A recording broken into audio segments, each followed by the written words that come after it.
Top headlines. CM Revanth Reddy Rangareddy జిల్లా నందిగామ మండలం కన్హా గ్రామంలోని కన్హా శాంతివనంను సందర్శించారు.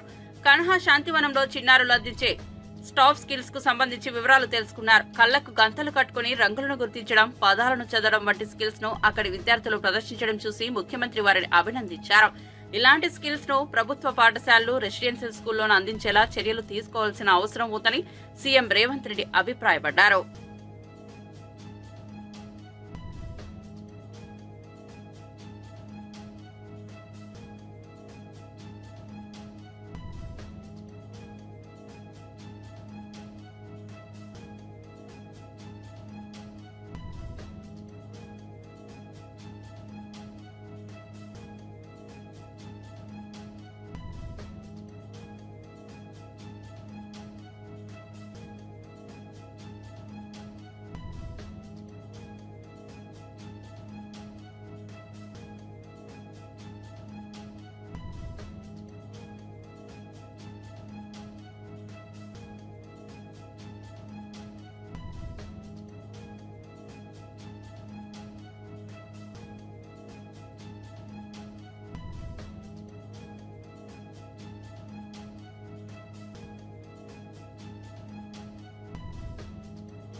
బీసీ రిజర్వేషన్లపై కల్వకుంట్ల కవిత తెగ హడావిడి చేస్తున్నారని ప్రభుత్వ విప్ ఆది శ్రీనివాస్ మండిపడ్డారు. బీసీలతో అసలు కవితకు ఏం సంబంధమని ప్రశ్నించారు. బీసీలపైన ముసలి కన్నీరు, కపటి ప్రేమ కవిత చూపిస్తోందని కీలక వ్యాఖ్యలు చేశారు. సమస్యల పరిష్కారం కోసం పోరాడే శక్తి బీసీలకు ఉందన్నారు. బీసీల గురించి ఆమె పోరాడాల్సిన అవసరం ఉంది అని ఆగ్రహం వ్యక్తం చేశారు. బీసీ నాయకత్వంలో సమస్యలను పరిష్కరించుకుంటామని అన్నారు. కల్వకుంట్ల కవిత నాయకత్వంలో బీసీల సమస్యను పరిష్కరించే కర్మ మాకు పట్టలేదన్నారు. కవిత నాయకత్వం బీసీలకు అవసరం లేదని తెలిపారు. 10 ఏళ్లు అధికారంలో ఉన్నప్పుడు బీసీల గురించి ఏనాడైనా కవిత మాట్లాడారా అని ప్రశ్నించారు. దేశానికి కులగణనలో తెలంగాణ రోల్ మోడల్ గా మారిందని తెలిపారు. బీసీలకు స్థానిక సంస్థల్లో 42% రిజర్వేషన్లు కల్పించడమే ధ్యేయంగా కులగణన జరిగిందన్నారు. రాహుల్ గాంధీ సూచనలతో ముఖ్యమంత్రి రేవంత్ రెడ్డి కులగణన చేపట్టారని గుర్తు చేశారు. మీ తండ్రి గారు ముఖ్యమంత్రిగా 10 సంవత్సరాలు అసలు రిజర్వేషన్ల ప్రక్రియలో ఎప్పుడన్నా పెంపొందించే ఆలోచన చేసినారు. ఎందుకు మీరు రిజర్వేషన్ ఇవ్వలేరు అడుగుతున్నారు గిరిజనులకు, మైనార్టీలకు. అంతేకాదు కులగణన ఈరోజు బీసీల బావు కొరకు, బీసీల అభ్యున్నతి కొరకు గౌరవ ముఖ్యమంత్రి రేవంత్ రెడ్డి గారు మా అగ్రనేత రాహుల్ గాంధీ గారు ఇచ్చినటువంటి ఆలోచనతోటి ఎవరి స్థాయితో తేలాల్సిందే, వారికి అంతా ఈ దేశ సంపదతో పాటు ఉద్యోగాలు, విద్య, ఉపాధి ఇతరత్ర చెందాలని చెప్పని, రాజకీయ అంశాలు కూడా చెందాలని చెప్పని ఇచ్చినటువంటి పిలుపు మేరకు అసెంబ్లీలో మా బీసీ సంక్షేమ శాఖ మంత్రి పొన్నం ప్రభాకర్ గారి ఆధ్వర్యంలో ఒక తీర్మానం ప్రవేశపెట్టుకొని మా గౌరవ ముఖ్యమంత్రి రేవంత్ రెడ్డి గారు ముందుకు పోతున్న సందర్భంలో ఈరోజు దేశానికి తెలంగాణ ఒక రోల్ మోడల్ అవుతుంది. బీసీ జనాభా కుల గణనకు సంబంధించినటువంటి అంశాలు మేము ముందుకు పోతుంటే ఆ కుల గణనలో మీరు పాల్గొనలే, మీ కేటీఆర్ గారు పాల్గొనలే, మీ హరీష్ రావు గారు పాల్గొనలే, మీ కేసీఆర్ గారు పాల్గొనలే. దానికి ముందు సమాధానం చెప్పండి. మీరు ఒకరోజు సర్వే అని చెప్పి తెగ అడవుడు చేసి ఏం తేల్చి రోడ్డునా ఆ సర్వేని అటకెక్కించారు, మీ స్వప్రయోజనాలకు వాడుకున్నారు. కానీ ఈరోజు ఈ బీసీ కులగణన తేలిన తర్వాత రాబో స్థానిక సంస్థ ఎన్నికల్లో 42% వరకు తీసుకుపోవాలని చెప్పిన సంకల్పంతో మా గౌరవ ముఖ్యమంత్రి ఉండడం కాబట్టి కులగణన పూర్తయింది. ఈరోజు క్రోడీకరించే పనిలో ఉంది ఈ ప్రభుత్వ యంత్రాంగం అంతా. ఆ తదుపరి బీసీలకు లబ్ధి చేకూర్చేటువంటి కార్యక్రమం మేము చేయడానికి కోసం మా ముఖ్యమంత్రి రేవంత్ రెడ్డి గారి నాయకత్వంలో ఈ కార్యక్రమం జరుగుతూ ఉంటాయి. ఏదో బీసీల కోసం ఉద్యమం చేస్తున్నట్టుగా లిక్కర్ కేసుని ఏదైతే 6 మాసాలు వ్యక్తిగతం అయినప్పటికీ కూడా దాన్ని మీరు అడ్డు పెట్టుకోవడం లేకపోతే దాన్ని మైపరిపించడం కోసం చేసేటువంటి కార్యక్రమం తప్ప మరొకటి కాదనమాట. ఈరోజు 3వ తేదీన పెద్ద బహిరంగ సభ బీసీల కోసం ఏర్పడేస్తామని ఈరోజు మీ నాయకత్వంలో మా బీసీల కోసం పోరాటం చేసుకోవాల్సినటువంటి కర్మ మాకేం పట్టలేదన్నమాట ఈ సందర్భం చెప్తుంది. అసలు తమ గోడౌన్లో బియ్యం బస్తాలు తగ్గాయని చెబితే నగదు చెల్లించామని ఆయన కక్ష కట్టి తమపై కేసులు పెట్టారంటూ మాజీ మంత్రి వైసీపీ సీనియర్ నేత పేర్ని నాని చేసిన వ్యాఖ్యలకు రాష్ట్ర పౌర సరఫరాల శాఖ మంత్రి నాదెండ్ల మనోహర్ కౌంటర్ ఇచ్చారు. తప్పు చేయనప్పుడు జరిమానా ఎందుకు చెల్లించాలో చెప్పాలని మంత్రి ప్రశ్నించారు. భార్య పేరుతో ఎందుకు లీజు తీసుకున్నారని, గిడ్డంగి ఎవరి పేరు మీద ఉంటే వారి మీదే కేసులు నమోదవుతాయని ఆయన స్పష్టం చేశారు. గోడౌన్లో రేషన్ బియ్యం తగ్గుదలను గుర్తించి పెనాల్టీ చెల్లిస్తామంటూ ముందుగానే లేఖ రాసింది ఎవరో చెప్పాలంటూ ప్రశ్నించారు. కుట్రలు చేయాల్సిన అవసరం కుటుంబ ప్రభుత్వానికి లేదని, తమకు ఎలాంటి రాజకీయ కక్ష లేదని మంత్రి నాదెండ్ల మనోహర్ క్లారిటీ ఇచ్చారు. వ్యక్తిగతంగా కక్ష తీర్చుకోవాల్సిన అవసరం CM Chandrababu, deputy CM Pawan Kalyan కు లేదని పేర్కొన్నారు. మాటలు ఆ రోజు పవన్ కళ్యాణ్ గారు పిలిపించారు. అంధకారంలో ఉంది ఆంధ్రప్రదేశ్. ఆ రోజున భవిష్యత్తు ఏంటో ఎవరికి తెలియని పరిస్థితి. చివరికి జడ్జిలను కూడా దూషించే పరిస్థితి తీసుకొచ్చారు. ప్రతి రాజకీయ నాయకుడిని హింసించి కేసులు పెట్టే పరిస్థితుల్లో ఆ రోజు ఇప్పట్లో పవన్ కళ్యాణ్ గారు ఒకటే మాట చెప్పారు, జగన్మోహన్ రెడ్డిని మనం పంపించాల్సిందే ఇంటికి, కూటమి ప్రభుత్వం రావాలి, ప్రతిపక్ష ఓటు చీలనివ్వను అనే మాట ఆయన ఆ రోజు చాలా బలంగా ప్రజల్లోకి తీసుకెళ్లారు. చాలా మందికి నమ్మకం లేదు ఆ రోజున. భారతీయ జనతా పార్టీతో జనసేన పార్టీ పొత్తుల్లో ఉన్నా కూడా తెలుగుదేశం పార్టీతో కలిసి పనిచేస్తారా, నిజంగానే వీళ్ళు ముందు తీసుకెళ్ళగలుగుతారా అనేది. కానీ రాష్ట్ర భవిష్యత్తు దృష్టిలో పెట్టుకుని అంధకారంలో మనని జగన్మోహన్ రెడ్డి వైఎస్ఆర్సీపీ విముక్త ఆంధ్రప్రదేశ్ కోసం అందరం కూడా ముక్త కంఠంతో కలిసి పనిచేయాలనే ఏకైక లక్ష్యంతో ఆ రోజు మనం ముందడుగు వేశాం, నిలబడ్డాం. నిజంగానే నేను మీ అందరికీ ఇప్పటం అనగా నాకు గుర్తొచ్చింది. ఆ రోజున కదిలించిన ఒక సంఘటన, అంటే ఎటువంటి వజ్రాలు ఉన్నారో మన పార్టీలో మీకు తెలియాలి. ఈశ్వర్ అని ఒక తాపీ మేస్త్రి నసరావుపేట నుంచి ఇప్పటం సభ ఏర్పాటు చేస్తున్నప్పుడు వచ్చి ఒక రోజున తన భార్య పిల్లలతో ఒక ఫోటో కావాలని నన్ను అడిగారు. తప్పకుండా కుటుంబంతో ఫోటో దిగుతాను నిలబడి అక్కడ ఫోటో దిగినాక ₹1,00,000 నా చేతిలో పెడితే నిజంగా నేను ఆశ్చర్యపోయాను. అడిగాను అప్పుడు మీరేం చేస్తూ ఉంటారని. నేను తాపీ మేస్త్రినండి, నరసరావుపేట నుంచి వచ్చాను, పవన్ కళ్యాణ్ గారి ఇప్పటం మీటింగ్కి నా వంతు కంట్రిబ్యూషన్ ₹1,00,000 ఇస్తున్నా అని చెప్పి ఆ రోజున ఆయన ముందుకు వచ్చాడు. బిడ్డల్ని చూస్తేనేమో 2 ఆడపిల్లలు, 6 సంవత్సరాలు 7 సంవత్సరాలు. నాకు చాలా బాధ కలిగించి నేను చెప్పాను, పవన్ కళ్యాణ్ గారు అయితే డబ్బు తీసుకునేవారు కాదు, దయచేసి మీ బిడ్డ చదువు కోసం మీద ఉంచుకోండి అంటే ఆయన అన్న మాట నాకు ఈ రోజుకి బాగా గుర్తు. ఇప్పుడు కూడా నా కళ్ళలో నీళ్ళు వస్తున్నాయి. జనసేన పార్టీ అంటే నా బిడ్డలతో సమానం, అందుకోసమే డబ్బులు ఇస్తున్నాను.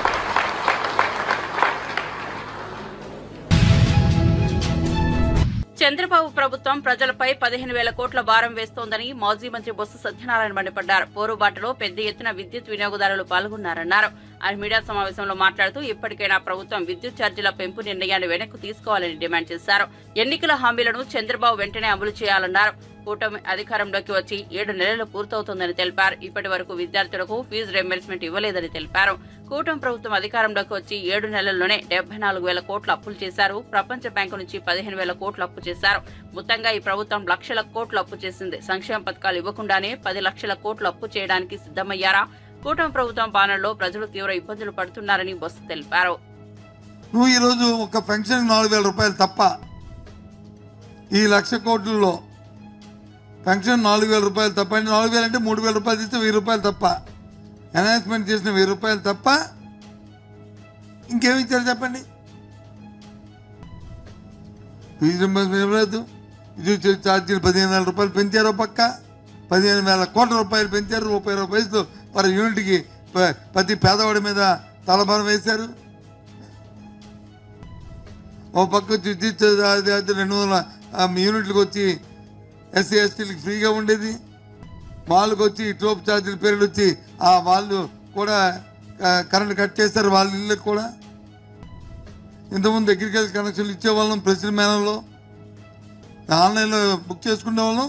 ఇప్పుడు ప్రెసిడెంట్ మేనల్లో 3 నెలలకి రిలీజ్ చేస్తుండేవాళ్ళం. అటు ట్రాన్స్ఫార్మ్స్ అవి ఆ పారామీటర్స్ చూసుకొని ఇప్పుడు ఏకంగా ఆ రిజిస్ట్రేషన్ ఆఫీసర్ చూడండి, ఎక్కడికైనా అగ్రికల్చర్ కనెక్షన్కి ఎక్కడైనా రిజిస్ట్రేషన్ అవుతుంది ఇటు ఆఫీసర్ ఏమనంటే మళ్ళీ మా మీద మాట్లాడతారు. మరి మేము అధికారంలో ఉన్నప్పుడు ఇన్ని ఉంటూ కూడా చేశాం కదా, ఇన్స్పైట్ ఆఫ్ ఇవన్నీ ఉంటే కదా చేశాము. మరి మీరు తెచ్చిన 1,00,000 కోట్ల రూపాయలు ఏం చేశారు? దేనికి ఖర్చు పెట్టారు? ప్రజలకు ఏం చేస్తున్నారు చెప్పండి. ఏం చెప్పాను నాకు అర్థం అవ్వలే. ఏమనంటే నేను ఇవాళ నిన్న ఇప్పుడు చూశాను, కొంతమంది మంత్రులు వచ్చి నేను మేము దీని రిప్రజెంటేషన్ ఇస్తుంటే ఇదంతా జగన్మోహన్ రెడ్డి గారి పుణ్యం అని చెప్తున్నారు. అన్నీ ఉంటున్నాయి కదా. మేముంటే ఈ 15,000 కోట్ల రూపాయలు మేము ప్రభుత్వమే డిస్కౌంట్ చెల్లించేది. ఎస్ కాదా? గత 5 సంవత్సరాల్లో సుమారు 45,000 కోట్ల రూపాయలు డిస్కౌంట్లకు వచ్చి సపోర్ట్ చేసింది. అంతకుముందు 5 సంవత్సరాల్లో 12,000 కోట్ల రూపాయలు చేశారు మీరు. గత ఏడాదితో పోలిస్తే ఏడాది 9.87% కేసుల సంఖ్య తగ్గిందని, 1-2 ఘటనలు మినహా రాష్ట్రంలో శాంతి భద్రతలు అదుపులో ఉన్నాయని తెలంగాణ డీజీపీ జితేందర్ తెలిపారు. తెలంగాణలో 2024 సంవత్సరానికి సంబంధించి crime rate, law and order, cyber crime నేరాలపై వార్షిక నివేదికను విడుదల చేశారు. ఈ సందర్భంగా ఆయన మీడియాతో మాట్లాడుతూ ఈ ఏడాది మొత్తం 2,34,158 కేసులు నమోదయ్యాయని, గత ఏడాదితో పోలిస్తే ఈ ఏడాది 9.87% కేసులు పెరిగాయని చెప్పారు. 85 మంది నక్సలైట్స్ అరెస్టు కాగా 41 మందిని సరెండర్ చేయించడం జరిగిందని తెలిపారు. రాష్ట్ర వ్యాప్తంగా 1942 డ్రగ్స్ కేసులు నమోదు కాగా అందులో 4,682 మందిని అరెస్ట్ చేశామని, 142.95 కోట్ల డ్రగ్స్ పట్టుకోవడం జరిగిందని, 0% డ్రగ్స్ దిశగా పోలీస్ శాఖ తగిన చర్యలు తీసుకుంటోందని డీజీపీ తెలిపారు.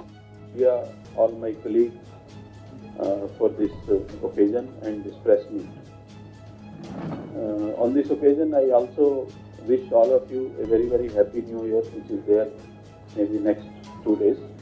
So I convey my new greetings to all people in advance, to them and all family members also.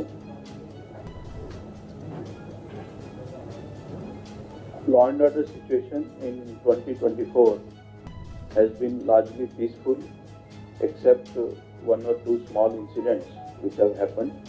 And there have been no major law and order issues in the state.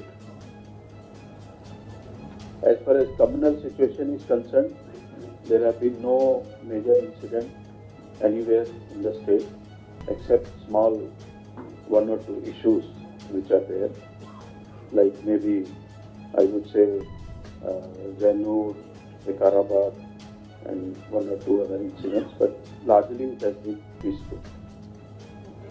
On the LWE front also, there have been no major issues except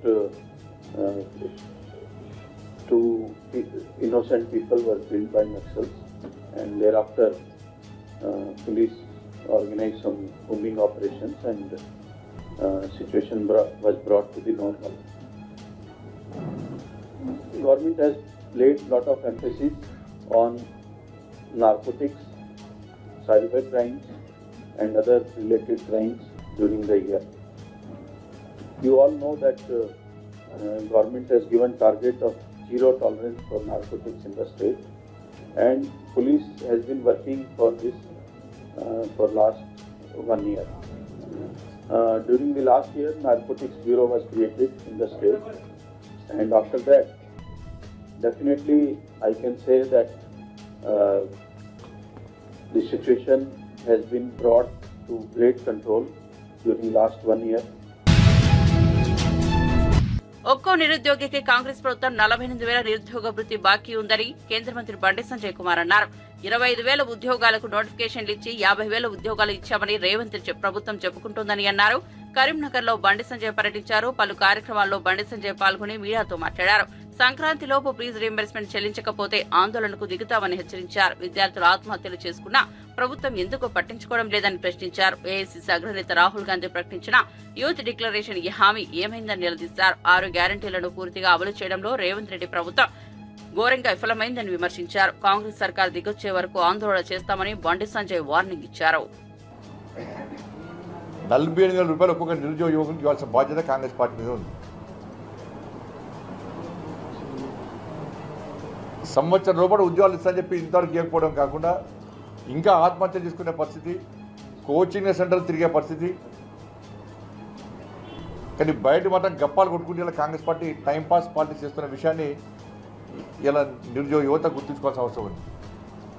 ఇలా నరేంద్ర మోడీ గారి ప్రభుత్వం రోజ్గార్ మేళా పెడుతుంది. ఇలా 10 లక్షల మంది యువతి యువకులకు కేంద్ర ప్రభుత్వ ఉద్యోగాలు ఇస్తామని చెప్పి ఇచ్చిన మాట ప్రకారం 2023 ఆగస్టు 22 రోజు రోజ్గార్ మేళా ఫస్ట్ స్టార్ట్ చేసినాం. ఇప్పటికే నేనే స్వయంగా 2-3 రోజ్గార్ మేళకు అటెండ్ అయినా. నేను నిబద్ధతతోని నిజాయితీతోని ఎక్కడ ఎలాంటి అక్రమాలకు పాల్పడకుండా, ఎలాంటి పైరవీలు లేకుండా, దళారీ వ్యవస్థ లేకుండా సరైన పద్ధతిలో నోటిఫికేషన్ తీసుకుంటూ సరైన పద్ధతిలో పేపర్ లీక్ కాకుండా పరీక్షలు నిర్వహిస్తూ ఇప్పటివరకు 14 రోజ్గార్ మేళలు నిర్వహించినాం. 14 రోజ్గార్ మేళలో 9,25,000 మందికి జాబ్స్ ఇచ్చింది కేంద్ర ప్రభుత్వం. మోడీ గారి ప్రభుత్వం 9,25,000 మందికి కేంద్ర ప్రభుత్వ ఉద్యోగాలు ఇవాళ 2 సంవత్సరాల లోపల ఇచ్చిన విషయాన్ని గుర్తుంచుకోవాల్సిన అవసరం ఉంది. దీనికి కాంగ్రెస్ పార్టీ సమాధానం చెప్పాలి. కాబట్టి కాంగ్రెస్ పార్టీ ప్రభుత్వం వెంటనే దీని మీద శ్వేతపత్రం విడుదల చేయాలి. యూత్ డిక్లరేషన్ మీద రాహుల్ గాంధీ గారు వచ్చి సెంట్రల్ లైబ్రరీకి పోయి సంవత్సరం లోపల 2 లక్షల ఉద్యోగాలు భర్తీ చేస్తాం, నిరుద్యోగ వృత్తి ఇస్తామని చెప్పారు. వాళ్ళు నిరుద్యోగ వృత్తి ఒక్కొక్క విద్యార్థికి 47,000 రూపాయలు బాకీ ఉంది వాడికి. ఇప్పటికి ఇవ్వకపోవడానికి కారణాలు లేదు. కాబట్టి ఈ విషయంలో తప్పకుండా మేము కాంగ్రెస్ పార్టీ మీద ఆందోళన ప్రారంభిస్తాం. ఎందుకంటే ఇలా చదువుకుందాండి కనీసం ఇప్పుడు మన కొత్త ఇబ్బందులు స్టార్ట్ అయినాయి. ఫీజు రియంబర్స్మెంట్ 7,000 కోట్ల రూపాయలు బకాయిలు నెయ్యాలి. అవి కూడా ఇన్స్టాల్మెంట్లకు ఇస్తా అంటుంటారు రాష్ట్ర ముఖ్యమంత్రి. గత వైఎస్ఆర్సీపీ ప్రభుత్వంలో అనేక కేసులతో తన కుటుంబాన్ని ఇబ్బందులు పెట్టారని టీడీపీ నేత జేసీ ప్రభాకర్ రెడ్డి తెలిపారు. వైఎస్ఆర్సీపీ నేత పేర్నినాని వ్యవహార తీరుపై ఆయన అనంతపురంలో మీడియాతో మాట్లాడారు. పేదల బియ్యంతో దొంగ వ్యాపారం నడుపుతున్న పేర్నినానికి కుటుంబం గుర్తొచ్చిందా అని ప్రశ్నించారు. గతంలో మహిళల గురించి అసభ్యంగా మాట్లాడిన అంశాలను గుర్తు చేసుకోవాలని సూచించారు. పేర్నినానికి డిప్యూటీ సీఎం పవన్ కళ్యాణ్ గురించి మాట్లాడే అర్హత లేదన్నారు. చంద్రబాబు దయతో ఇవాళ వైఎస్ఆర్సీపీ నాయకులు బయట తిరుగుతున్నారన్నారు. చంద్రబాబు మంచితనం తమను చేతులు కట్టేసేలా చేసిందన్నారు. కానీ మహిళల గురించి అసభ్యంగా మాట్లాడితే ఊరుకునే ప్రసక్తే లేదని జేసీ ప్రభాకర్ రెడ్డి హెచ్చరించారు. విద్యుత్ ఛార్జీల భారం ప్రజలపై పడకుండా ఆ మొత్తం డబ్బులు కూటమి ప్రభుత్వం భరించాలని వైసీపీ నేతలు ఉచిత సలహాలు ఇస్తున్నారు. వైసీపీ ప్రభుత్వ హయాంలో చేసిన సందేహాల్లో రాత్రి అరెస్ట్ చేస్తే ఆయన వయసు ఎంత, ఆయనకి టైం వేయకూడదా? దమ్ము లేని నాయనలేరా ఇప్పుడు కనిపించింది మీకు? మీ ఇంట్లో ఆడవాళ్ళు ఉన్నట్లు నేను చాలా అయితే చెప్పాలంటే ఆడవాళ్ళ గురించి, మీ ఇంట్లో ఆడవాళ్ళ గురించి చెప్పాలంటే కానీ మంచిది కాదు, సభ్యత కాదు కాబట్టి నోరు పూసుకొని ఉంటా. ఇన్ని మాటలు మాట్లాడినవరా పాప సినిమా యాక్టర్ పవన్ కళ్యాణ్ గురించి. మంచోడు కాబట్టి ఊరుకున్నాడు. ఆ రోజు కూడా ఇంకేం మనుషులు తక్కువ లేక కాదు. అంటే మీ ఇష్టం వచ్చిన మాట్లాడచ్చు, ఇప్పుడు కాలు పట్టుకుంటారా? ఎవరిదరా గోడౌనా? లే గోడౌన్ ఎవరిదిరా? నీది దో నీ ఏంది ఇది? ఈ ఎలక్షన్లో అవిడబెట్టి నాయన దో పేరుని నాయన గారు ఇద్దో చూసుకో, ఇద్దో ఎవరు పెడుతుంది చూసుకో నాయన, ఎవరు పెడుతుందో. జయసుధా వేరోస్ కన్స్ట్రక్షన్ అంటే పొల్లపాలెం ఎంత ఉండేది? ఒకసాట 31 సెంట్లు కొన్నావు, మళ్ళీ ఇంకోసాట 81 సెంట్లు కొన్నావు. లేకపోతే దాడి మీరందరూ ఆయన మంచితనం మాకు చేతులు కట్టేసినాడు. కార్యకర్తలు అన్నీ ప్రతిదీ మాట్లాడతారా? సిగ్గులే అంటే ఆ పొద్దు ఏముంది ఎవిడెన్స్ ఏముంది? అమ్మినోడి పేరు పెట్టలేవు నువ్వు, నా పర్మిట్లన్నీ ఇచ్చేస్తావు. ఈ పొద్దు వచ్చింది నీకు బాధ. సార్ చంద్రబాబు నాయుడు గారు వచ్చేపు ఎక్కడ టూర్ పోండి దయచేసి, కార్యకర్తలు విడిచిపెట్టి. వాళ్ళు మీ మంచితనం అర్థం చేసుకోవడం లేదో. ఈడు మాట్లాడతాడు ఆడపిల్లల గురించి ఆ గురించి ఈ గురించి. ఈడు బ్యాటరీ తక్కువ వీడికి, వీడి కథ చాలా ఉంది. మాట కూడా గట్టిగా రాదు కదా మా కొల్లు రవీంద్రకి, అచ్చెన్నాయుడిని అవసరం ఉండే ఆ ముందు ఆనందించలే మీరు. నేను రిక్వెస్ట్ చేస్తారా, గుట్టలు ఎంపి వీళ్ళ జీబులు కూడా ఎక్కించుకోపోతండి. బేడీలు వేసి దొంగలు పట్టబోతాడు, దొంగలు పట్టబోయేటట్లే కదా. బేడీలు వేసి చైన్ వేసి చుట్టుకొని పోతా అంటారు రోడ్లో. ఆ పని చేయండి, నాకు అప్పటికన్నా బుద్ధి వస్తుంది. నీది కాదురా గౌడౌన్, చూపిస్తుంది కదరా, నీదే రైతు గౌడౌన్ నీదే. నీ భార్య పెడుతుంది జయసుధా, చెప్పు 1 ఎకరా 12 సెంట్లు ఉంది, చెప్పు. No more bunk bye YSR. ఏమి మనం కష్టపడలే, మనం అందరం కార్యకర్తలము. ఒక్కొరి మీద ఎన్ని కేసులు ఎందుకు రాణిస్తున్నారు? ఎక్కడక్కడ భూములు చేపించుకుంటారు, అన్నీ చేపించుకుంటారు, నదులు చేపించుకుంటారు. వైసీపీ ప్రభుత్వ హయాంలో వేసిన మోత ఇప్పుడు ప్రజలపై పడుతోంది. వైసీపీ ప్రభుత్వమే అప్పుడు డబ్బులు ఇచ్చి ఉంటే అసలు ఛార్జీలు ఎందుకు పెరిగేవి? దీనిపై వైసీపీ నేతలు సమాధానం చెప్పాలని మంత్రి కొలుసు పార్థసారథి డిమాండ్ చేశారు. ఆయన టీడీపీ కేంద్ర కార్యాలయంలో విలేకరులతో మాట్లాడారు. విద్యుత్ సంస్థలకు వైసీపీ ప్రభుత్వం ఇవ్వాల్సిన డబ్బులు ఎగ్గొట్టుంది అని, అవి గత్యంతరం లేక ఛార్జీలు పెంచాయి. ఆ విషయాన్ని కప్పిపెట్టి వైసీపీ నేతలు రోడ్ల మీద ధర్నాలు చేస్తున్నారని తెలిపారు. చంద్రబాబు ప్రభుత్వం మిగులు విద్యుత్తో రాష్ట్రాన్ని అప్పగించి వెళ్తే జగన్ తన 5 ఏళ్ల పాలనలో ఆ రంగాన్ని కుప్పకూల్చాడన్నారు. లేవనేది వాస్తవం. కేవలం జగన్ అవినీతి, అదేవిధంగా కక్ష సాధింపు చర్యల మూలంగానే ఈ విద్యుత్ వ్యవస్థకి ఈ దుస్థితి పట్టిందని చెప్పేసి నేను మనవి చేస్తా ఉన్నాను. 5 సంవత్సరాల గత ప్రభుత్వ పరిపాలనలో 10 సార్లు విద్యుత్ ఛార్జీలు పెంచి దాదాపు 32,000 కోట్ల రూపాయల భారాన్ని ప్రజల మీద వేసిన విషయాన్ని మరి ఈరోజు ఒకసారి జ్ఞాపకం చేసుకోవాల్సిన అవసరం ఉంది, ప్రత్యేకంగా వైఎస్ఆర్ కాంగ్రెస్ పార్టీ నాయకులని చెప్పేసి మనం చేస్తాను. మైలవరం సోలార్ ప్లాంట్లపై దాడి చేసి ఏదో కొంప మునిగిపోయింది, నేనేదో ఉద్ధరించేస్తాను అని ప్రజలకి కల్లబొల్లి మాటలు చెప్పి అసెంబ్లీని పక్కదోవ పట్టించే విధంగా మాట్లాడి 7,000 మెగావాట్లకి ఉన్న అగ్రిమెంట్లని రద్దు చేసి ప్రపంచం అంతా కూడా ముక్కును వేలేసుకునే విధంగా చేశారు. కేవలం రద్దు చేయటమే కాదు, ఆ రద్దు మూలంగా ప్రపంచవ్యాప్తంగా ఈ రాష్ట్ర ప్రభుత్వం మీద గత ప్రభుత్వంలో నమ్మకం కోల్పోయి పెట్టుబడిదారులు ఎవరో కూడా ఈ రాష్ట్రానికి రావడానికి భయపడిపోయారని చెప్పేసి మనం చేస్తా ఉన్నాను.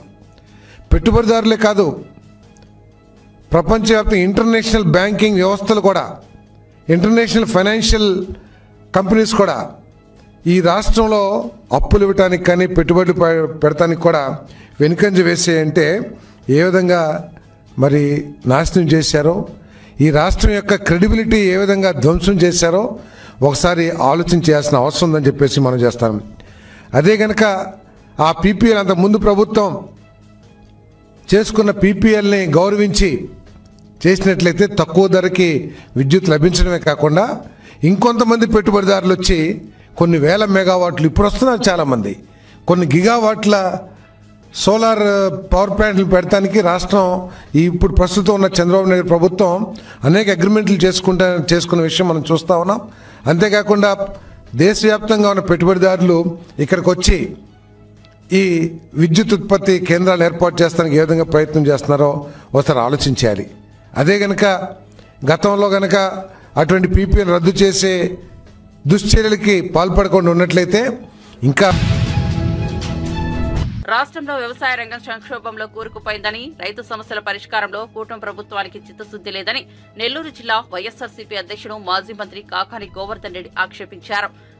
కూటమి ప్రభుత్వం రైతులకు శాపంలా మారిందన్న ఆయన రాష్ట్రంలో రైతు ఆత్మహత్యల పరంపర కొనసాగుతోందని ఆవేదన చెందారు. ఇప్పటి వరకు 95 మంది రైతులు ఆత్మహత్య చేసుకున్నారని అధికారికంగా చెబుతున్నా అనధికారికంగా ఆ సంఖ్య 150కి పైనే ఉంటుందని వెల్లడించారు. చంద్రబాబు ఎప్పుడు అధికారంలో ఉన్నా రైతులకు ఇబ్బందులు తప్పడం లేదని నెల్లూరులో మీడియాతో మాట్లాడిన కాకాని గోవర్ధన్ రెడ్డి గుర్తు చేశారు.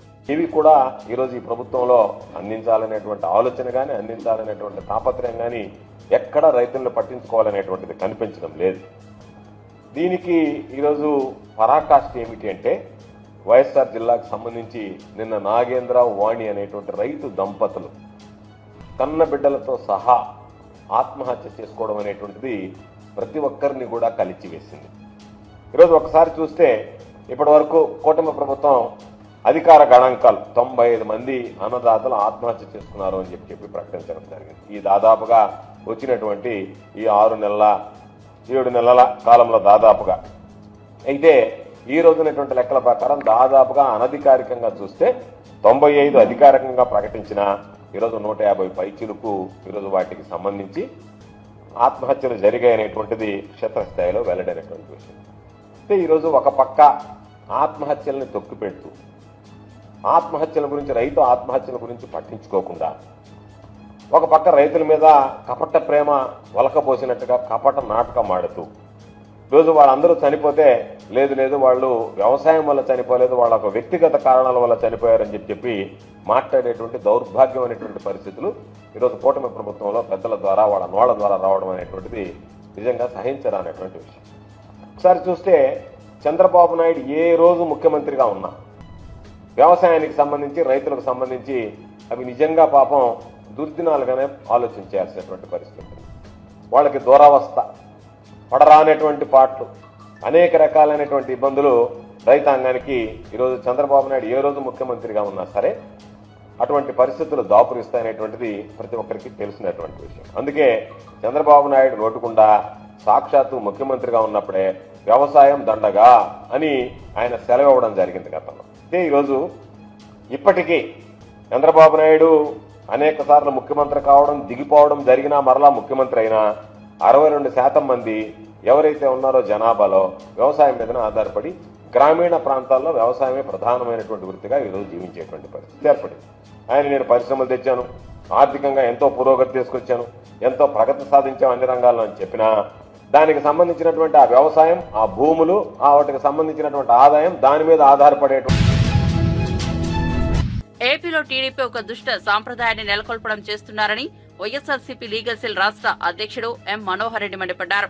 ఆయన మీడియాతో మాట్లాడుతూ కడపలో మున్సిపల్ కార్పొరేషన్ సమావేశంలో స్థానిక ఎమ్మెల్యే నానా అల్లరి చేశారంటూ ఆగ్రహం వ్యక్తం చేశారు. బయట వ్యక్తులను తీసుకొచ్చి సమావేశం జరగకుండా గొడవ చేశారని, గాలి వీడియోలో కూడా ఇదే తరహాలో టీడీపీ నేతలు వ్యవహరించారని మనోహర్ రెడ్డి నిప్పులు జరిగారు. దాదాపు 90% మంది అధికార పార్టీకి చెందిన వారనే విషయం అందరికీ తెలుసు. కూటమి ప్రభుత్వం అధికారంలోకి వచ్చిన తర్వాత రాష్ట్ర వ్యాప్తంగా ఈ సమావేశాలను రసావస చేయడానికి, అదేవిధంగా తెలుగుదేశం వాళ్ళు అక్రమంగా ఎలాంటి అర్హత లేనప్పటికీ ఆ సభల్లో పాల్గొనడానికి వచ్చే ఆ సమావేశాలను జరగనీయకుండా చూస్తున్న విషయం రాష్ట్ర వ్యాప్తంగా మనకు తెలుసు. కడపలో కూడా 2 సార్లు జరిగింది మున్సిపల్ కార్పొరేషన్ సమావేశం లేకి.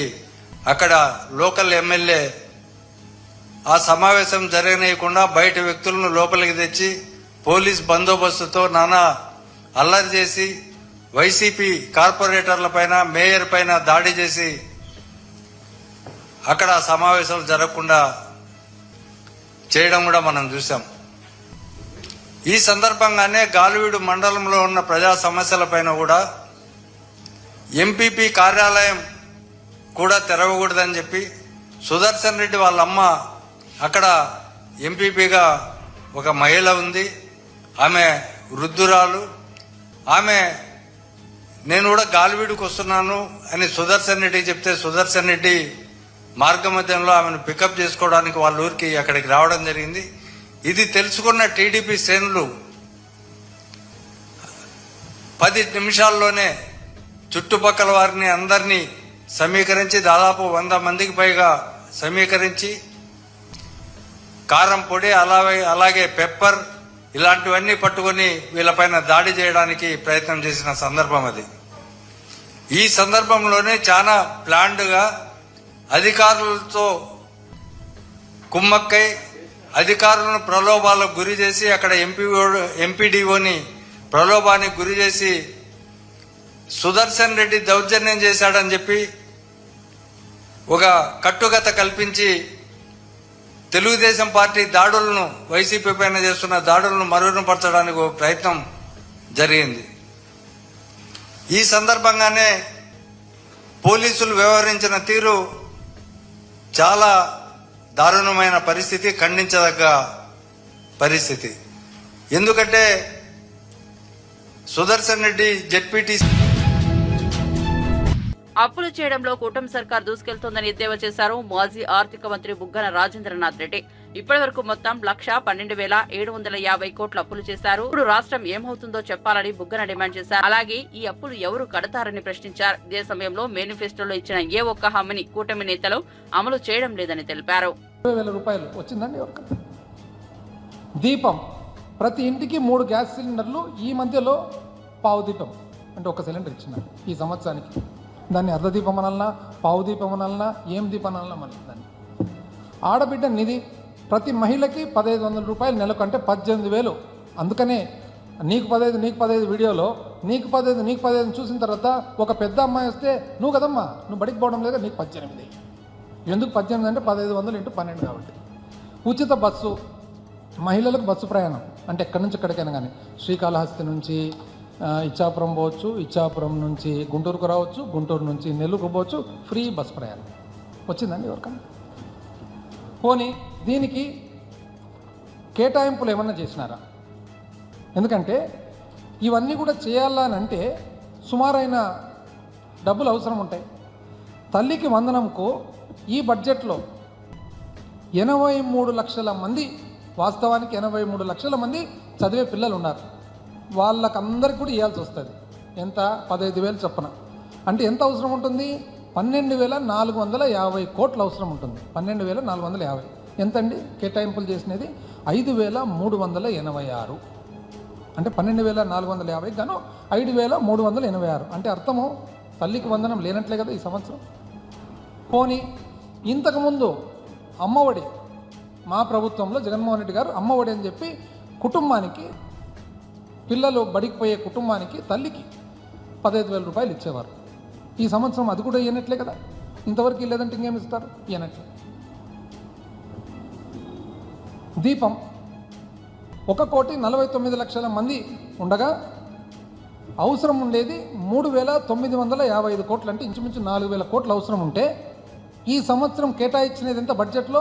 895 కోట్లు. అంటే ఒక సిలిండర్కు పరిమితం చేసేసినట్లే కదా 3 బదులు. ఆడబిడ్డ నిధి 2,07,29,444 మంది మహిళలు ఉన్నారనమాట. అంటే ఇంచుమించు 2,07,00,000 మంది అని అనుకుందాం. 37,313 కోట్లు అవసరం ఉంటుంది. ఈ సంవత్సరం ఏమి ఒక్క రూపాయి కూడా కేటాయించలేదు. అన్నదాత సుఖీభవ రైతులు 53,53,000 మంది రైతులు ఉండగా 10,706 కోట్లు అవసరం ఉంటుంది వీళ్ళకి అందాజుగా. కానీ 1,000 కోట్లు బడ్జెట్లో కేటాయింపు అంటే 10